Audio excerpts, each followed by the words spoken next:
Isabel Vanega Santana, tallerista del proyecto de Escribir es cuestión de intentarlo. Este proyecto es apoyado por el Ministerio de Cultura a través del Programa Nacional de Concertación Cultural. Siguiendo con nuestras actividades para la promoción de la lectura y escritura, hoy hablaremos de una historia de terror. Teniendo en cuenta las diferentes temáticas que existen para elaborar un cuento, hoy veremos una historia de terror.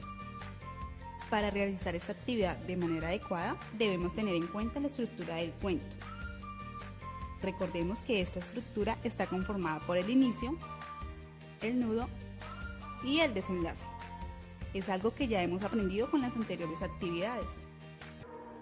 Muy bien, vamos a desarrollar una historia de terror muy sencilla, pero ¿cómo crear una historia de terror? Para empezar, ¿qué te parece si piensas en aquellas cosas que te producen miedo? Por ejemplo, puede ser un fantasma, o quizás un monstruo, o tal vez un loco. ¿O qué te parece una bruja? O una cucaracha. O quizás una serpiente. Tú eliges.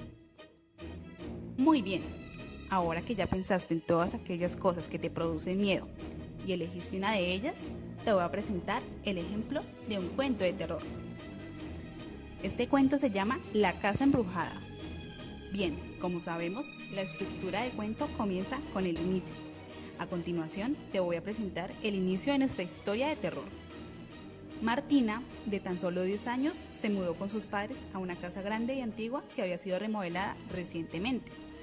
Era una niña muy alegre, cursaba quinto grado de primaria y era amiga de todos sus compañeros de escuela.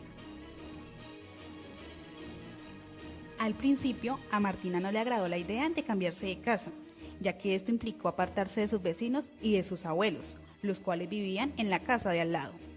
Al llegar al nuevo vecindario, se dio cuenta que allí vivían muchos niños de su edad. Con ellos podría jugar y esto le emocionó mucho.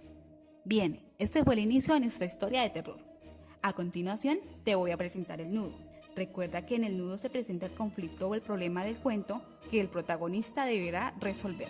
Todo iba muy bien. Martina estaba feliz. Se había hecho amiga de todos los niños del vecindario, pero en cierta ocasión, al estar jugando en horas de la noche, sin percatarse ingresó a una casa que estaba abandonada.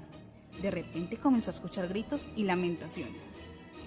En ese momento sintió un frío por todo su cuerpo queriendo huir de ese lugar. Pero ya era demasiado tarde. Los espíritus de aquella casa habían cerrado todas las puertas y ventanas. Era imposible que aquella niña pudiera escapar. Al ver esta situación, Martina se desesperó. Empezó a gritar y a correr por toda la casa, pero eso solo hacía que las cosas empeoraran. Cada vez que la niña entraba a una habitación diferente, veía monstruos de todo tipo, uno más aterrador que el anterior. Muy bien, llegó el momento de conocer el desenlace de nuestra historia de terror.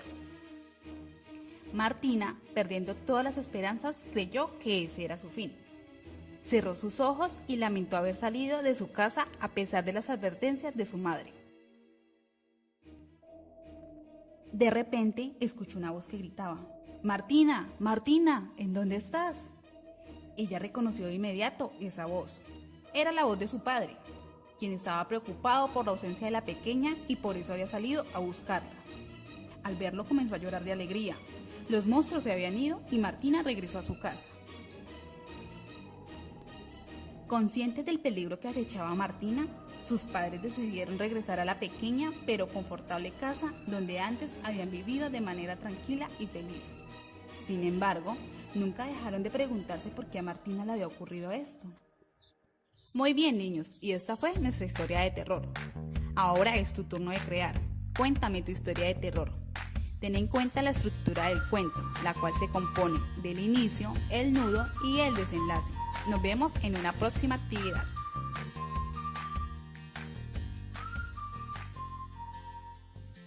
Bueno niños, esta fue nuestra actividad para el día de hoy y recuerden que escribir es cuestión de intentarlo.